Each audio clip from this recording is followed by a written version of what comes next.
मैं छोटा जब रहता था तो जब भी मैं मेला जाता था या कहीं भी जाता था तो मुझे बंदूक खरीदने का बहुत शौक था। तो भैया हैं, ये पापा हैं, तो बोलते थे तुम क्या करोगे, बंदूक लेके फौज में जाना है। तो तो उसमें से ये जुनून बचपन से ही था। भले मुझे प्रॉब्लम थोड़ा थोड़ा रहता भी है शरीर में, लेकिन फिर भी उससे बाहर निकल के भी मुझे ये जुनून जो था ये बचपन से है, कह सकता हूँ जी। बंदूक से खेलने का ये सब है। तो आखिरकार आपको बंदूक मिल ही गया? मिल ही गया वो भी ओरिजिनल बंदूक मिल गई? हाँ, ओरिजिनल मिल। तो हमारे साथ जो है वरुण कुमार जी, जो उनका आईटीबीपी में, जैसा कि आप स्क्रीन पे देख रहे होंगे, और इनका जो ज्वाइनिंग भी देख सकते हैं यहाँ पर इनके सामने जो है आया हुआ है। और आईटीबीपी मिला हुआ है ना आपको? आईटीबीपी मिला हुआ है। तो और डॉक्यूमेंट के चक्कर में थोड़ा सा वो भाग दौड़ कर रहे थे, जो इनका वीडियो इनका नहीं बन पा रहा था। तो चलिए वरुण जी, आपको हार्दिक हार्दिक शुभकामना, जो कि आप जो है देश के लिए जो है अपने कर्तव्य को निभाने के लिए अग्रसर हो रहे हैं। तो आप मुझे ये बताइए कि अब आने वाले जो छात्र हैं जो इसका तैयारी कर रहे हैं, और आपने कौन सा स्ट्रेटजी अपनाया ताकि आपने जो है ये कर लिया? कितने दिनों में आपने जो है ये जो आपका जो जर्नी था, कैसा जर्नी था, एक एक थोड़ा थोड़ा करके बताइए ताकि मेरे व्यूअर को भी थोड़ा सा आराम लगे और अच्छा लगे कि हाँ, इस तरह से करने पर भी जॉब मिलता है। ठीक है, पहले तो मैं आपका धन्यवाद देना चाहता हूँ कि आप मैं जहाँ स्टडी करता हूँ उस जगह आपने आया, और मेरे जैसे और जो अन्य छात्र हैं उनके लिए प्रेरणा के लिए और उन्हें कैसे तैयारी करना चाहिए उनके लिए बताने के लिए आपने जो छोटा सा प्रयास किया है, उसके लिए आपका धन्यवाद देना चाहता हूँ। ये तैयारी मैंने लगभग 2 साल हो गया है इसे करते हुए। पहले एक बार किया था तो उसमें क्या सब पास हुआ, मेडिकल, फिज़िकल, रनिंग ये सब क्वालिफाई हो गया, लेकिन लास्ट में मेरिट में छट गया था, तो उसमें 5 नंबर से रह गया था। इस बार फिर से वही तैयारी किया, तो इस बार अलग जोश से, और सर का आशीर्वाद, रमेश सर ने जैसे पढ़ाया, मार्गदर्शन दिया, उस हिसाब से मैंने तैयारी किया। अच्छा, तो मुझे ये बताइए कि अगर नया छात्र तैयारी करता है तो वो एक्चुअली में आपने कब फॉर्म कब भरा, एग्जाम पैटर्न कैसा था, ये थोड़ा बताएंगे? एग्ज़ाम पैटर्न तो हमारे समय में बदलता रहा है, क्योंकि ये जो हमने दिया है अगले बार हमारे समय में नेगेटिव मार्क्स जोड़ा गया, उसके बाद तुरंत जो निकला उसमें नंबर कम कर दिया गया, क्वेश्चन ऑफ नंबर कम करके उसे डबल कर दिया गया, तो हम उस पैटर्न में हैं। तो उसमें ये जब जैसे जैसे फॉर्म निकलता है तो वो थोड़ा सा चेंजिंग ला रहा है ना? चेंजिंग ला रहा है। अच्छा अच्छा। सबसे स्टार्टिंग में तो कोई नेगेटिव नहीं था, वो 100 का था, तुक्का भी उसमें चलता था, लेकिन हमारे वाले में क्या, तुक्का भी नहीं लगा सकते, नंबर ऑफ क्वेश्चन भी कम है, टाइम भी 1 घंटा है, तो थोड़ा इस हिसाब से कंपटीशन टफ हो जाता है। तो आपने जैसे कि फॉर्म भरते हैं लोग तो क्या करते हैं कि प्रेफरेंस देते हैं कि मुझे ये चाहिए ये चाहिए ये चाहिए, तो आपने पहला प्रेफरेंस क्या दिया था? मेरा पहला प्रेफरेंस सीआईएसएफ था, उसके बाद आईटीबीपी, उसके बाद ये बीएसएफ जी, और उसके बाद असम राइफल, ये सब रखा था मैं। चलिए, तो इन्होंने रखा था, मगर ये देख सकते हैं सेकंड में इन्होंने आईटीबीपी रखा जो इन्हें मिल गया। तो मैं बोलूँगा कि आपने किस जोन से फॉर्म भरा था? मैंने तो ये झारखंड से भरा था। तो आपका कितना मार्क्स कितना आया हुआ था? मेरा मार्क्स 114 था। 114 था। 114 में आपको आईटीबीपी मिल गया? आईटीबीपी मिल गया। चलिए ठीक है, बहुत अच्छी बात है। तो मुझे ये बताइए इसका पैटर्न क्या था, एग्जाम का कितने कितने मार्क्स का क्वेश्चन था? 20-20 था, तो 4 जैसे हिंदी हो गया, फिर मैथ हो गया, रीजनिंग हो गया, जीके जीएस हो गया, सब मिला के 80 क्वेश्चन है टोटल, उसका डबल करके 160 नंबर का क्वेश्चन है। तो 80 और वो 20 में 100 का नहीं था क्वेश्चन? नहीं, 100 नहीं था, हमारे में पैटर्न चेंज हो गया। क्वेश्चन नहीं था, 80 क्वेश्चन नंबर ऑफ क्वेश्चन है। अच्छा अच्छा, मतलब वो 100 वाला झमेला खत्म, 100 क्वेश्चन खत्म किया। अच्छा ठीक है, तो उसके बाद जब आपका जो ये निकल गया, नंबर आ गया, तो फिर आपने क्या किया? तो उसके बाद क्या आया उसके बाद क्या दौड़ वगैरह के भी था क्या? हाँ, उसके बाद फिर रनिंग के लिए जाना पड़ा 5 क्योंकि मैं जहाँ तक जानता हूँ मेरे टाइम में जैसा होता था कि पहले दौड़ होता था, उसके बाद फिर आपका जो है ये आपका जो है रिटन टेस्ट होता था। आपके वाला में क्या हुआ, पहले रिटर्न हो गया? पहले रिटर्न हो गया, उसके बाद 1 महीने 2 महीने 1.5 महीने के बाद फिर दौड़ हो गया जी, फिजिकल हो जाने के बाद फिर 1-1.5 महीने के बाद फिर मेडिकल हो गया जी, फिर उसके बाद आप जो अच्छा मेडिकल में आपने देखा कि किस तरह से लड़के लोग छट रहे होंगे, कि आपके टाइम मेडिकल के लोग में कितने छटे, पहले दौड़ में कितने छटे थे? दौड़ में तो लगभग बहुत छटे थे। उसमें दौड़ का टाइमिंग क्या था?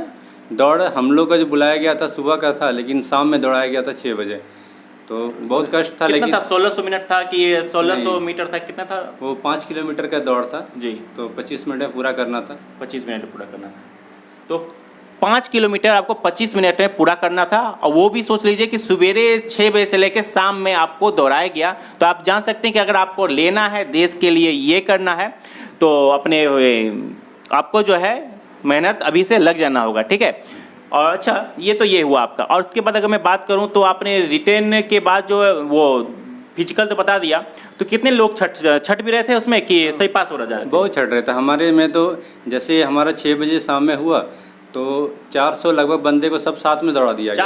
400 को साथ में दौड़ा दिया गया। हाँ। तो उसमें से मुश्किल से 100 ही पास हो पाए थे। अच्छा। 100-120 पास हुए थे एवरेज, क्योंकि सबका हालत भी ख़राब था, सुबह से भूखे प्यासे सब बैठा हुआ था, तो इस हिसाब से भी हो सकता है। जी जी। तो उसके जो जिस जगह दौड़ाया जा रहा था वहाँ पे कुछ खाने की व्यवस्था या तो कुछ आप ले जा सकते थे, ऐसा कुछ कि खाली पेट? नहीं, कैंप एरिया के अंदर आप ले जा सकते थे, लेकिन जैसे हमारा अगली बार हुआ था तो उसमें सुबह सुबह दौड़ा दिया गया था। लेकिन इस बार जो हुआ तो बच्चों को उतना पता नहीं था, तो बहुत कुछ कम लाए थे कि सुबह हो जाएगा तो फिर अगला फिर अपना डॉक्यूमेंट होगा। लेकिन क्या हुआ कि शाम में हुआ तो इसलिए खाना भी वो कम पड़ गया, और कैंप में भी था लेकिन वो खा नहीं रहे थे, क्योंकि अगर कहीं दौड़ हो गया तो फिर वो कैसे दौड़ेंगे खा के, तो इसीलिए अच्छा, बहुत तो डर भी रहे थे। दौड़ होने के बाद कितने दिनों के बाद आपको मेडिकल के लिए बुलाया गया था? दौड़ होने के बाद 1.5 महीना मेडिकल के आसपास बुला लिया था। तो मेडिकल में भी आपको दिखने को लगा कि हाँ यहाँ पे बंदे भी छट रहे थे? हाँ, वहाँ भी छट रहे थे। उनका भी जो मेजर प्रॉब्लम है, जैसे कलर ब्लाइंडनेस हो गया जी, उंगलियाँ टेढ़ी है ज़्यादा, तो और भी है, हाइड्रोसील है जी, वेरिकोज वेन अच्छा, है। बहुत लोगों का जैसे कि वो घुटना जो वगैरह छटता था वो भी चेक होता था क्या? हाँ, वो भी है, उनको बैठा के चेक किया जाता था, या किसी को ज़्यादा शक है तो फिर लेटा के भी चेक किया जाता था। अच्छा, ये सब प्रॉब्लम, तो ये सब प्रॉब्लम होता है। तो अच्छा, मान लीजिए कि बहुत लोगों को जैसे कि मान लीजिए कुछ हल्का सा का फॉल्ट है तो उनको क्या री मेडिकल के लिए दिया गया था? अब उनका डॉक्टर पर जो चेकिंग कर रहे हैं उन पर है कि अगर उसको पॉसिबल है तो वो दे देते थे ना? अगर वो जेन्युइन अगर मानते हैं कि ये छोटा मोटा है, दाग धब्बा है, तो छोड़ देंगे। अगर वो मेजर चीज़ है तो उसके लिए री मेडिकल दे देते हैं। अच्छा, तो देख सकते हैं यहाँ पे। अच्छा ठीक है, आप बताइए कि आपने पढ़ाई क्यों लेकर किस तरह से आपने पढ़ाई किया? पढ़ाई तो मैं तो अगली बार से जो उसमें मुझे लगा था थोड़ा सा रह गया था कुछ नंबर के लिए, तो पढ़ाई तो मेरा अगले से भी चालू था। तो इस बार भी और मेहनत किया, सर ने जैसा जैसा मार्गदर्शन किया वैसा वैसा मैं बढ़ता गया। तो इस बार 2 बार में किया हूँ उसको क्लियर। तो ये लास्ट था, मतलब लास्ट नहीं बोल सकता हूँ, मतलब ये दूसरा अटैम्प्ट था मेरा। दूसरा अटेम्प्ट था, अपना पूरा जीवन लगा दिया था इसमें लगा दिया था जहाँ तक मैं कर पाया अपना। और जो जहाँ मैं पढ़ता था रमेश सर के पास ट्यूशन, उनका भी बहुत हाथ मतलब मेरे पीछे है, यहाँ तक पहुँचाने के पीछे उनका भी बहुत सहयोग है। जब भी मैं जाता था तभी डाउट वाउट जो भी हुआ तो वो सब क्लियर करते थे। ठीक है, तो फिर मुझे ये बताइए कि आपने किस तरह का पढ़ाई किया?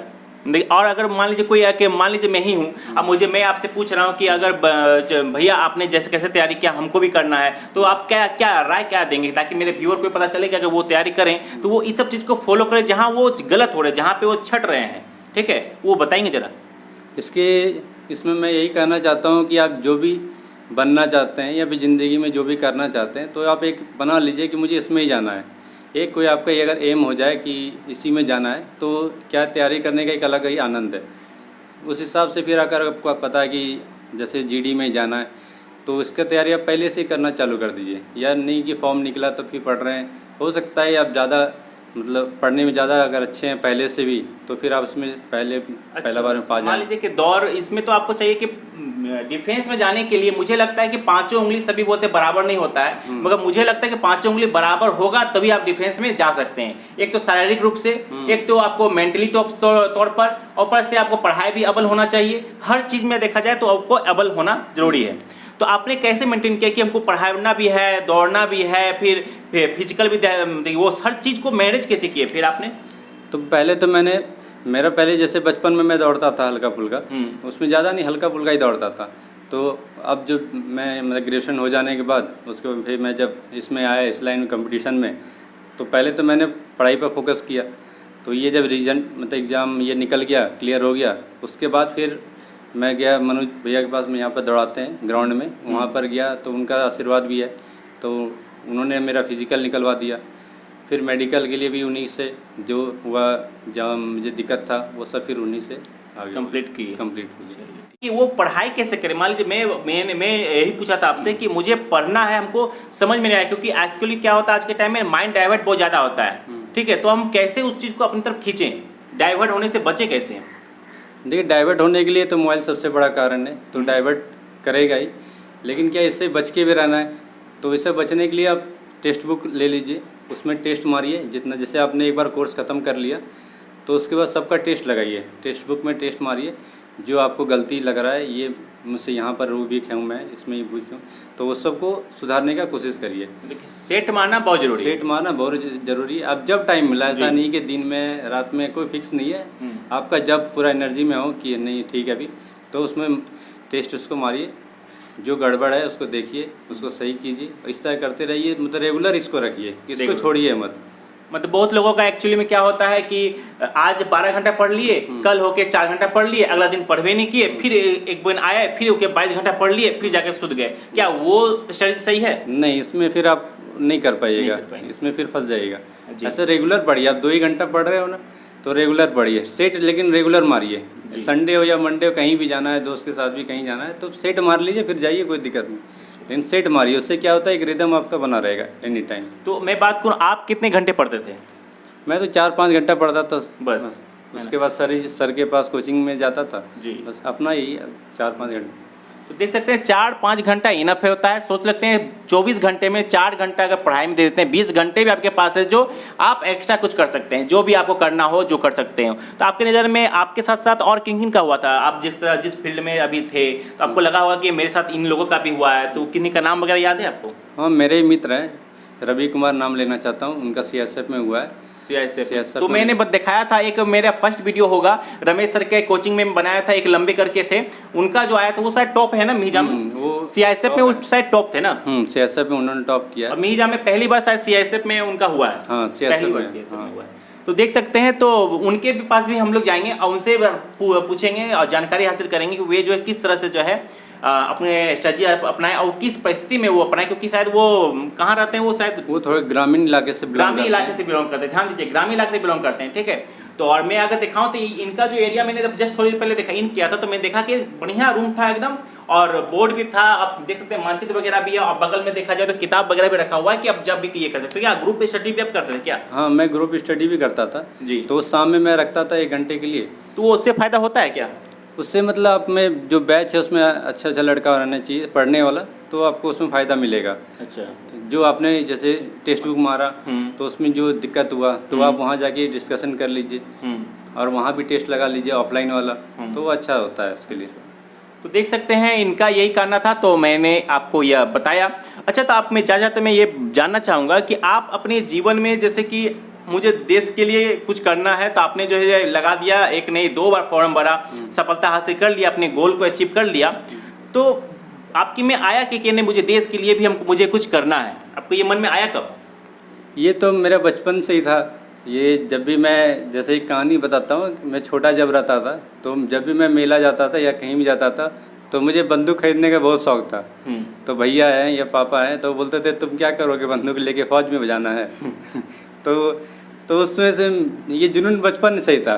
भले मुझे प्रॉब्लम थोड़ा रहता भी है शरीर में, लेकिन फिर भी उससे बाहर निकल के भी मुझे यही जुनून जो था ये बचपन से कह सकता हूँ जी, बंदूक से खेलने का ये सब है। तो आखिरकार आपको बंदूक मिल ही गया बंदूक, भी ओरिजिनल बंदूक मिल गई। अब ओरिजिनल मिल गया और ओरिजिनल बंदूक इनको मिल चुका है। तो चलिए, अच्छा आप मुझे बताइए कि आप जो है आप अपनी गोल पे अचीव कर चुके हैं, तो आप अपना अचीव होने के बाद तो आप किसको सबसे बड़ा जो है आप श्रेय किसको देना चाहेंगे? पहले तो माता पिता हैं जिन्होंने मेरे लिए इतना कुछ किया।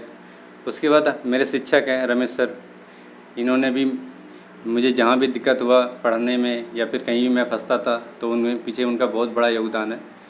और मनोज भैया जिन्होंने मेरे फिजिकल में योगदान किया। और उसके बाद जो भी दोस्त हैं सारे जिन्होंने ग्रुप स्टडी जिसके साथ किया, और सभी मित्रगण जो हमेशा मेरे सपोर्ट में रहे, उन सब का धन्यवाद करना चाहता हूँ जी। चलिए, आपको यह वीडियो कैसा लगा कमेंट करके जरूर बताइए। काफ़ी बड़ा वीडियो हो गया तो देखते हैं, चलिए मिलते हैं नेक्स्ट वीडियो में नई जगह के साथ। धन्यवाद, जय हिंद।